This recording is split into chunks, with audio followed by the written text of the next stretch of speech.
Well, thank you very much, everybody, and I'm delighted to be hosting this group of really distinguished people and leaders. Few leaders can even compete with the people around this table. They're from Central Asia, and it's a magnificent part of the world. It's also a strong part. It's a tough part, and there's nobody tougher or smarter than the people we have gathered tonight. I'd like to thank Vice President J.D. Vance and Secretary Rubio, Secretary Bessent, Special Envoy Steve Witkoff, Ambassador Sergio Gore, going to India very shortly. Congratulations, Sergio. And Rick Grinnell, who's always done a fantastic job. Thank you, Rick, very much. And Senators Jim Risch and Steve Daines for being here. We have some other people coming in a little while.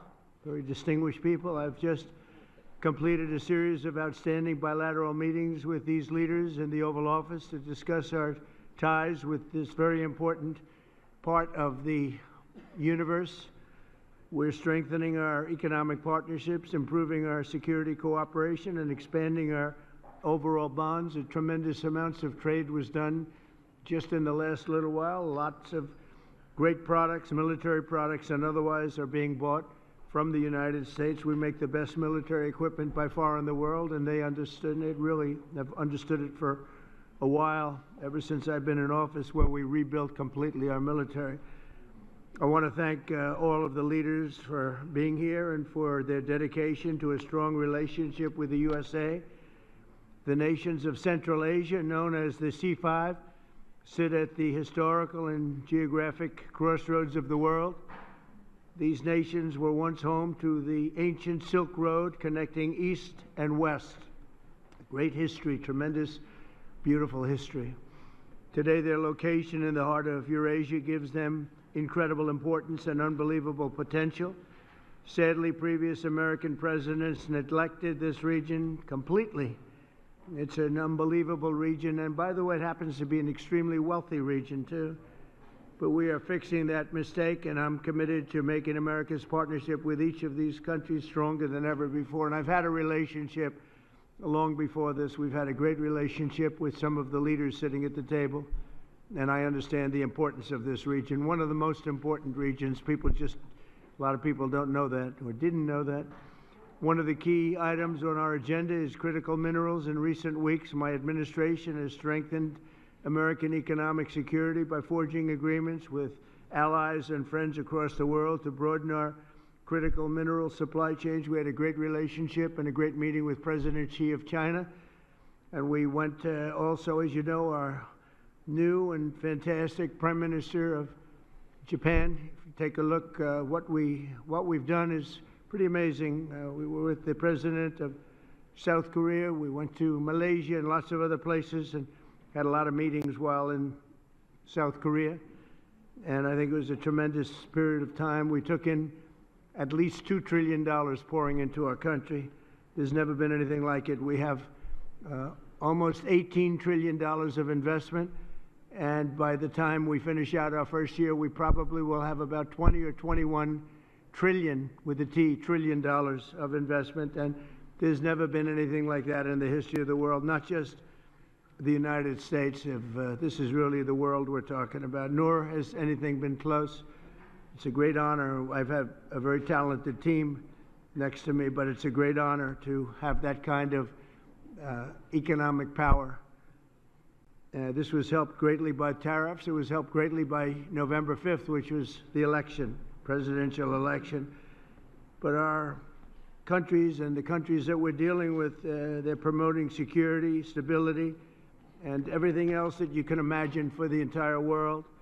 3 months ago, my administration also brokered a historic peace agreement between nearby Armenia and Azerbaijan, one of the 8 wars that we ended in 8 months. At that time, 8 months, we're looking to end one more, if that's possible, Russia and Ukraine. We haven't gotten there yet, but I think we've made a lot of progress. As I said at the time, that historic accord includes the construction of the new Trump route. It's such a beautiful thing. They named it after me. I really appreciate it. It's actually a big deal.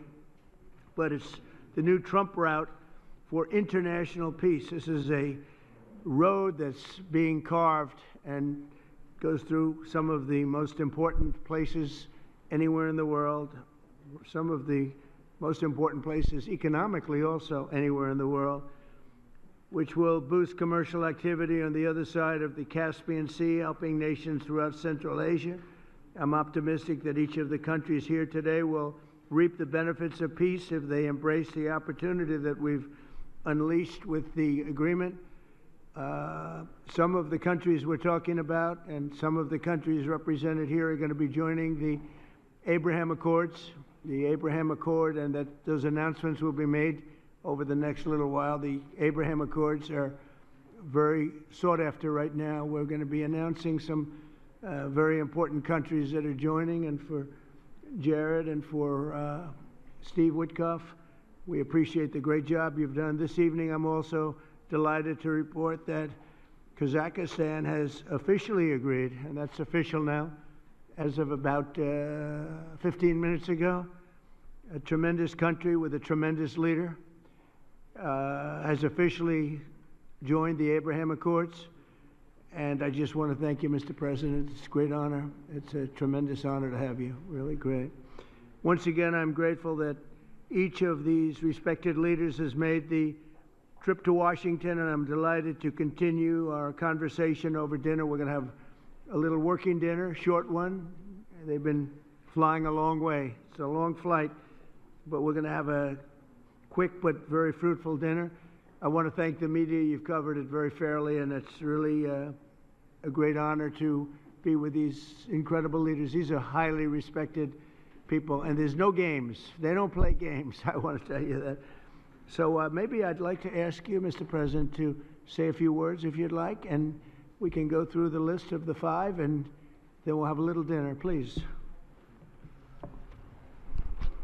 Mr. President, first of all, I would like to express my sincere gratitude to you for convening this truly historic meeting at the White House.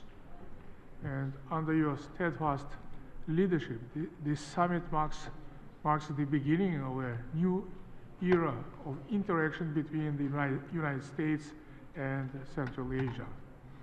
Precisely 1 year ago, you achieved a landslide victory in historic election which was absolutely clean and fair.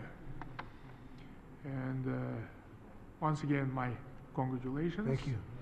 And my strong belief that, Mr. President, you are the great leader, statesman, sent by heaven to bring common sense and traditions that we all share and value back into the United States policy, either domestic or foreign. Therefore, millions of people in so many countries are so grateful to you. And I'm convinced that your wise and bold policy needs to be strongly supported worldwide. Thank you. Under your presidency, America is ushering in a new golden age. I commend your far-sighted vision of making America great again. This inspires me to pursue target-oriented strategy towards building just and strong Kazakhstan on the basis of my concept, law and order. As President of Peace, you, Mr. Trump, brought to an end 8 wars just within 8 months. Thus, you have evidently reinforced America, its role as a pillar of international stability. Mr. President, I highly appreciate your unwavering support to advancing Kazakh-American multifaceted cooperation. As early as in your first term in the White House, our relations have been legally fixed as enhanced strategic partnership. The United States is the largest investor with over $100 billion in our economy as its perpetuum mobile. Our trade turnover has doubled in recent years and is approaching $5 billion. We cover almost 25% of America's domestic uranium demand. Kazakhstan has become a home country for 600 American companies. So I think that it's a very good figure, and during my visit alone, our businesses are concluding deals worth over $17 billion, paving the way for even greater B2B partnership. So my political will to seize all those unique opportunities, and this will is firm, is irreversible, and I will keep all important issues under my personal attention. I have no doubts that we have very bright future as it comes to our bilateral cooperation. Thank you, Mr. President. Thank you, Mr. President. Great job, too. Thank you very much. Please.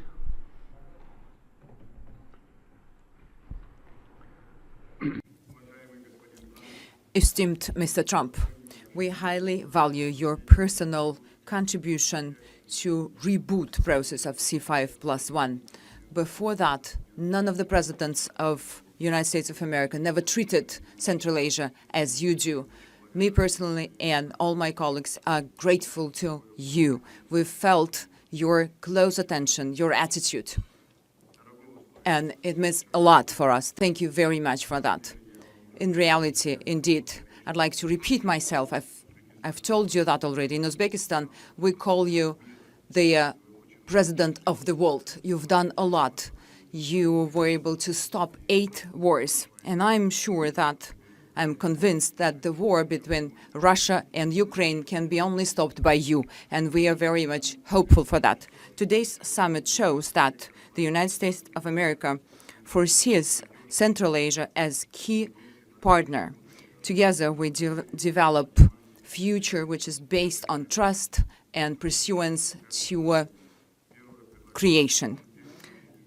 I have a number of proposals. We would like to establish a permanent secretariat and place it based on rotations in different countries of Central Asia. Number 2, to establish a coordination council on investments and trade, and to provide for the systemic dialogue between public authorities and companies. We think that the idea to establish a Central Asian investment partnership would be a good idea. So we were able to agree on that in 2020. We are ready to continuously work with the U.S. on establishing communicational and energy projects, transportation, to link Central Asia and Europe, applying and using Trump route. 3-year plan has been established, as I told you already, to implement our investment program for $34 billion. Those are large projects, and we've discussed it with you already, both in New York and today. I've mentioned it to you. So we have strong perspective. Once again, I would like to express my deepest gratitude for all that has been already done.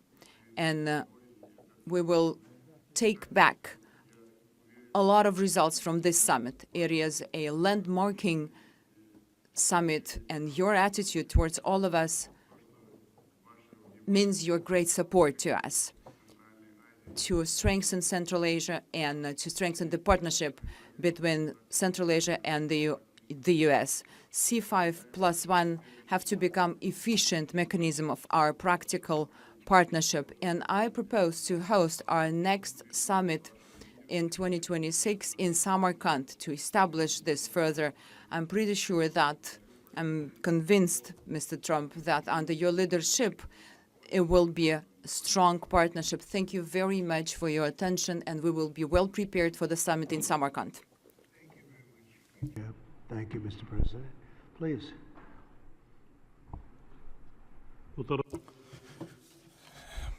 President Donald Trump, I thank you very much for invitation to participate in today's very important high-level commemorative meeting in the format of C5+1.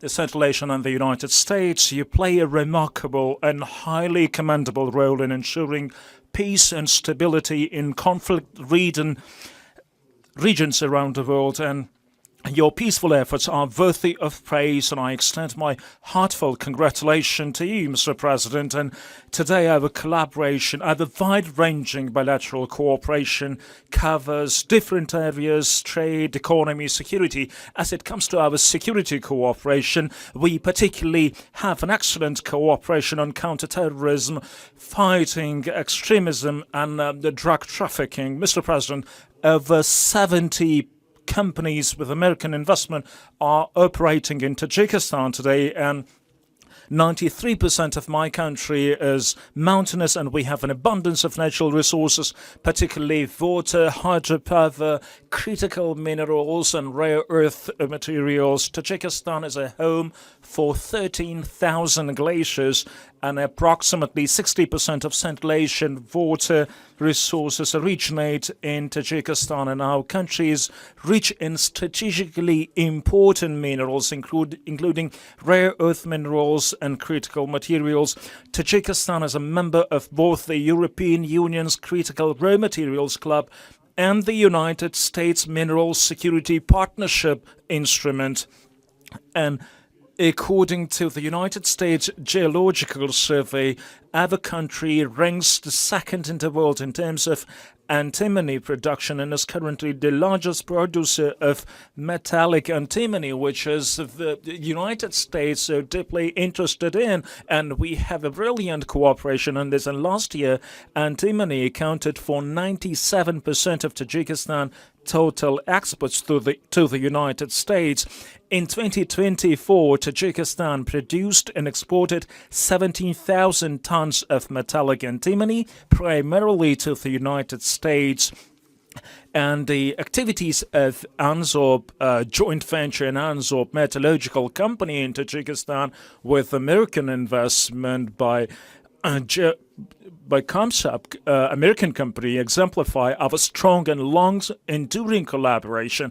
However, there are still many opportunities in terms of trade and investment, and we are interested in expanding economic and trade cooperation between our countries.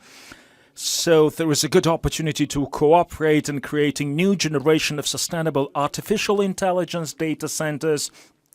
And since we have a brilliant cooperation between our air companies, and since 2008, Tajikistan Somonair company had purchased 8 mid-size Boeing aircraft with a total volume of $440 million, and this company is expected to receive 2 more modern Boeing 737 MAX 8 aircraft next year, and the total commercial package of Boeing with the Somonair exceeds $3 billion. And American companies, so we have excellent cooperation with American companies over the last 20 years, and the American companies, they're particularly interested in antimony and many rare earth minerals, which Tajikistan has abundant resources, and Tajikistan, among the Central Asian countries, has a very rich, boundless potential and resources in critical minerals, and we are very keen to continue closely our cooperation on security items, which we are so concerned for so far. And I wish you every bit of luck and to your endeavors as a president of peace. Please.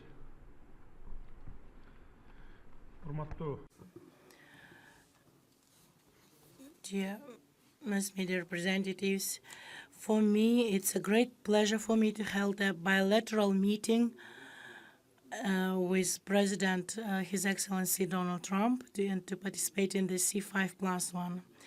First and foremost, I would like to express my sincere gratitude to President Donald Trump for his kind invitation and warm hospitality and this opportunity to speak about important topics. Kyrgyzstan values the United States of America as one of the important partners in foreign policy.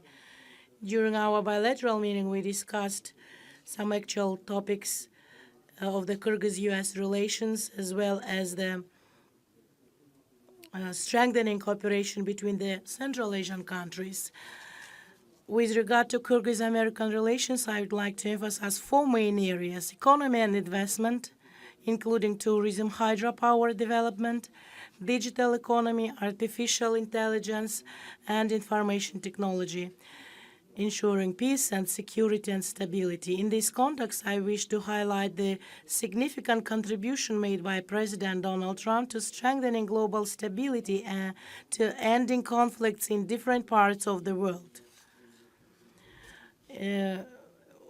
When I started my office of the president, I identified the main priority as resolve border issues with our neighboring states in the spirit of good neighborhoodness. Today, after 5 years, I am pleased to note that together with my counterparts, we have successfully achieved this goal, most importantly through peaceful means. As a result, the role of Central Asia in global politics has grown substantially, and major powers have shown increasing interest in cooperation with the region. The C5+1 format has become an important platform for advancing political dialogue, and I'm very glad about that.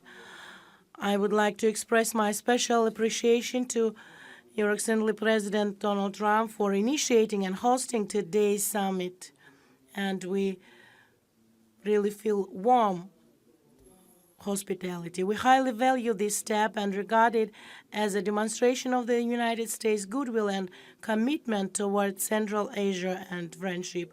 I am confident that our joint efforts will lead to concrete, mutually beneficial outcomes for both nations and people. Thank you very much for your attention. Thank you very much. Thank you very much. Please.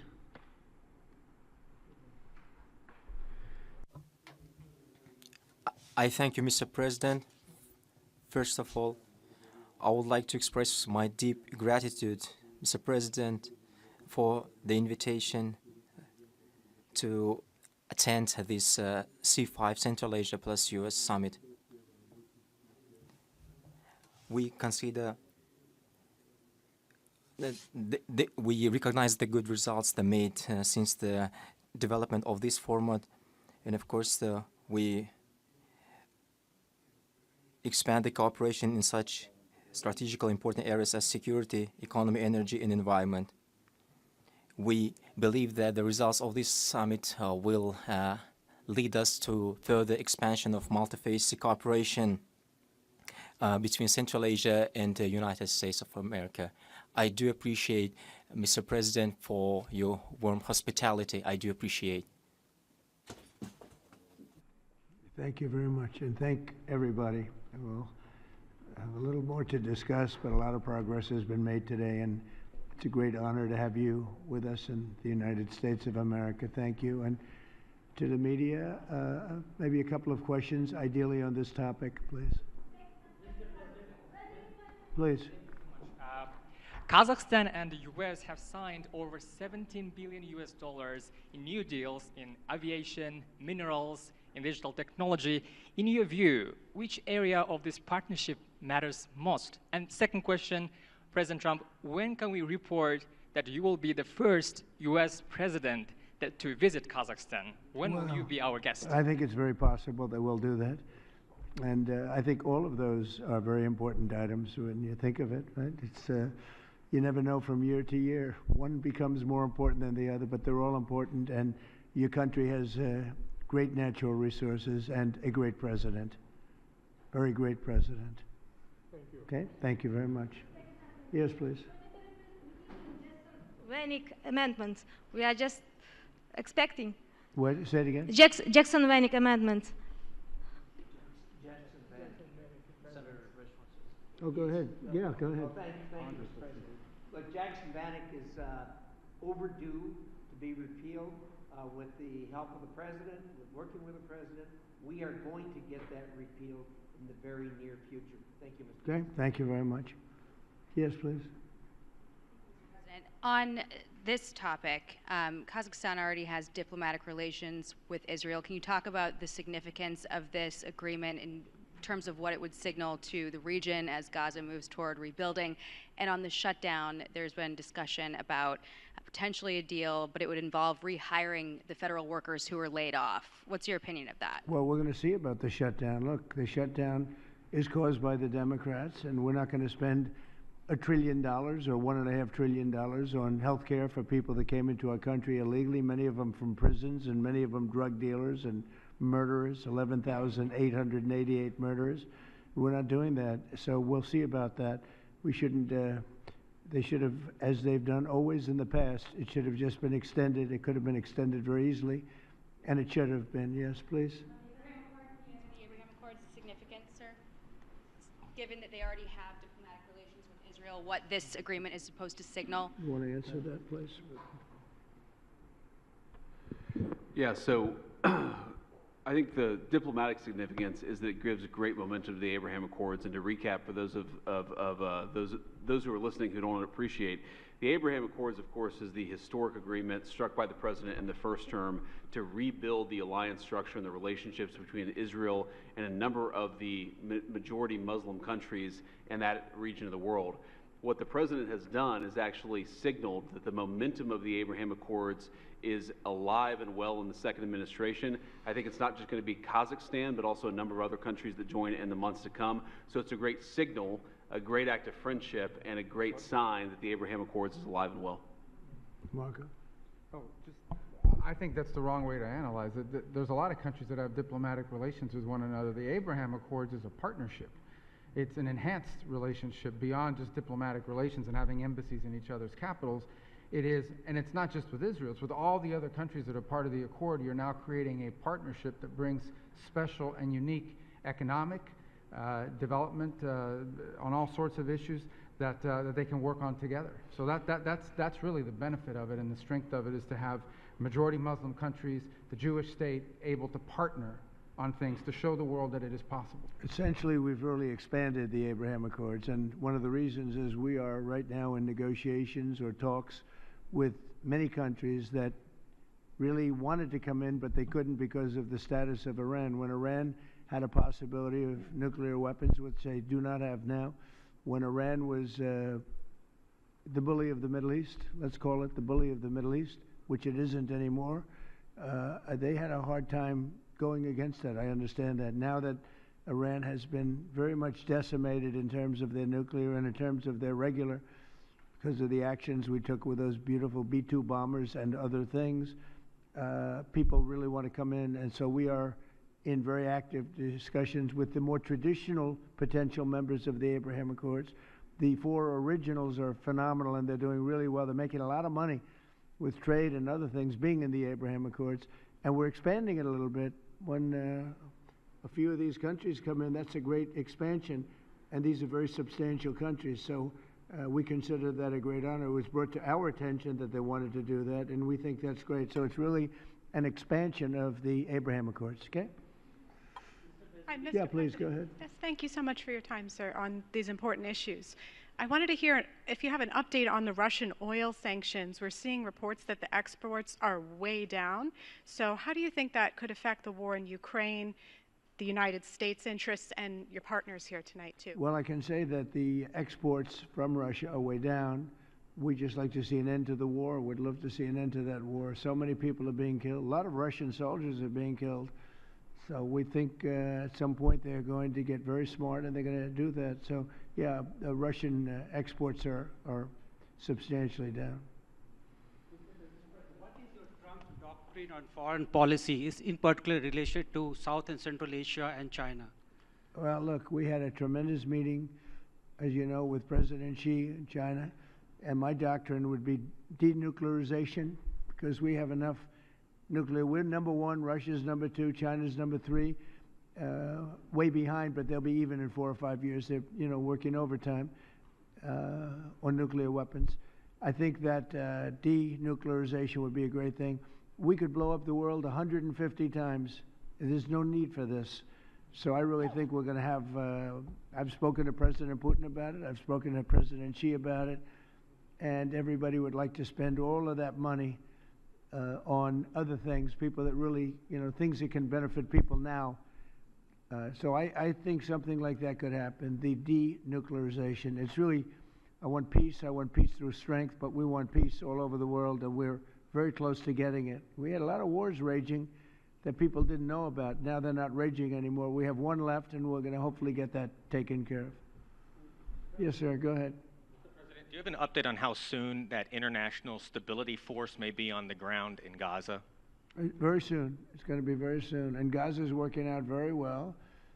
And you haven't been hearing too much about problems. And I'll tell you, we've had countries that have volunteered. If there's a problem with Hamas, as an example, or a problem with anything, but they volunteered to, on a single basis, go in and take care of it. We have very powerful countries in this coalition. And it's not, this is because I've heard some of the press saying, well, it's a very tentative, or it's not tentative. This is a very strong peace. This is peace in the Middle East. Hamas is a very small part of it, very, very small part. And if they don't do as they said, if they don't behave, then they've got themselves a big problem, a really big problem like they've never had. But so far, it seems to be working out very well. But that's a very small part of what we're talking about. That's a part of Gaza. You're going to have I think we can say, Marco, we have a very strong peace. This is a strong peace. We have many countries involved in the Middle East. Essentially, these countries are all involved. They want to see peace in the Middle East. And Marco, what would you say about that? No, I think that's right, Mr. President, and you deserve a tremendous amount of credit for making that possible. And now I think the only reason why it's going to continue to happen is because of the President's role in this. So there's work being done at the United Nations now to come up with a resolution that creates the framework internationally so that these countries who are all volunteering, as you know, Mr. President, to be a part of the stabilization force can come aboard. But they need this UN mandate in order to be able to do it. And we've made a lot of progress over the last few days. And, Jared Kushner and Steve Woodcock have been working very hard on that. And today was a good day on that front. Okay. Yeah, go ahead, please. Fox. Will you discuss the Abraham Accords when you meet with the president of Syria? Well, we're going to meet, and I think he's doing a very good job. It's a tough neighborhood, and he's a tough guy. But I got along with him very well, and a lot of progress has been made with Syria. That's a tough one, but a lot of progress has been made. We took the sanctions off at the request of Turkey, at the request of actually Israel, at the request of a few different countries. And we took the sanctions off to give them a chance. And frankly, Iran has been asking if the sanctions could be lifted. Iran has got very heavy U.S. sanctions, and it makes it really hard for them to do what they'd like to be able to do. And I'm open to hearing that, and we'll see what happens, but I would be open to it. But we did take the sanctions off Syria in order to give them a fighting shot. And I think so far I think he's doing a very good job so far. Fox? President, a federal judge said tonight that the administration has to fully fund SNAP. It's the latest in the back and forth, and the Justice Department said they're going to appeal it. What's your message to folks as they work this out in the courts and in Congress as we're heading into Thanksgiving? You want to go with it? Yeah, look, Jackie, it's an absurd ruling because you have a federal judge effectively telling us what we have to do in the midst of a Democrat government shutdown. Which what we'd like to do is for the Democrats to open up the government. Of course, then we can fund SNAP, and we can also do a lot of other good things for the American people. But in the midst of a shutdown, we can't have a federal court telling the president how he has to triage the situation. We're trying to keep as much turned on. We're trying to keep as much going as possible. The president and the entire administration are working on that, but we're not going to do it under the orders of a federal judge. We're going to do it according to what we think we have to do to comply with the law, of course, but also to actually make the government work for people in the midst of the Democrat government shutdown. If they would like to end this, we would welcome working with them to end this government shutdown, and then we wouldn't have to triage what we're going to fund and what we're not going to fund. And the last thing that I'll say is the American people are unfortunately about to start suffering some very real consequences because of the shutdown. In the past, when you had a government shutdown, you would have under the Obama administration, they would lean into all of the problems it was going to cause for the American people at the beginning of the shutdown. The president has told us to keep as much going as humanly possible, But after 30 days of this thing, 40 days of this thing, you're going to start seeing very real travel delays. That's because the Democrat government shut down. You're going to start seeing SNAP benefits run out. That's because the Democrat government shut down. They should stop this charade and open up the government. That's what we want them to do. We've been asking them to do it for 40 days. It's time. And you know, one other thing, our country has to remain very liquid because problems, catastrophes, wars, could be anything. We have to remain liquid. We can't give everything away based on a number. Here's an example. When I was president, the number that you're talking about was a tiny fraction of what it is now. Biden went totally crazy, gave it to anybody that would ask, gave it to people that were able-bodied, had no problem. Anybody that would ask, we get the number. And it's many times the number of people are on. That wasn't meant for that. It was meant for people that had real problems, in many cases people that were down and out, people that could be saved. It wasn't meant for people that could do whatever they want, the people that say, well, I don't think I'll work, I'll just, collect this money. Take a look at the number of what it was during my administration and what it was during the Biden administration. It went up many, many times my first term. One other thing, a number came out today that was amazing. Walmart. I trust Walmart, Arkansas, great place, Arkansas, great company, Walmart. They announced today, after many years, they do this every year for many years, that Thanksgiving for the United States of America under Donald Trump as president is 25% less for Thanksgiving meal with all the trimmings than it was under Sleepy Joe Biden's administration. So we talk about affordability. I think that's the best chart. That's better than a poll. That's better than anything I can think of. So Walmart, which everybody trusts, and I trust, and everybody trusts Walmart, they're not looking to do anything except give the numbers. And they have for many years. They talk about the cost of Thanksgiving and the cost of living through Thanksgiving and enjoying Thanksgiving. For Joe Biden, it was 25% more than it is for me at a later time. Our energy costs are way down. Our groceries are way down. Everything is way down. And the press doesn't report it. The press reports whatever the con people say. I call the Democrats con men and women. They make up numbers. But when you look at 25% reduction in costs for Thanksgiving between Biden and me, meaning this administration, that's a tremendous number. It's the biggest reduction in cost in the history of that chart or whatever it is they do. They do a synopsis of everything. They cover every element of Thanksgiving meals, 25% down. So I don't want to hear about the affordability because right now we're much less. If you look at energy, we're getting close to $2 a gallon gasoline. With Biden, it was $4.50, $5. Another thing, inflation. We had the worst inflation in the history of our country.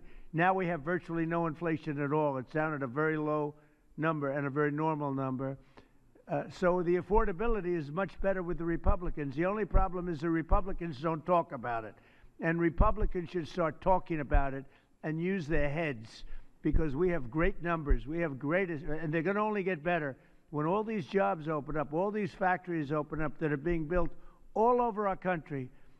We are building auto plants. We're building AI plants. We're leading in AI over China and everybody else.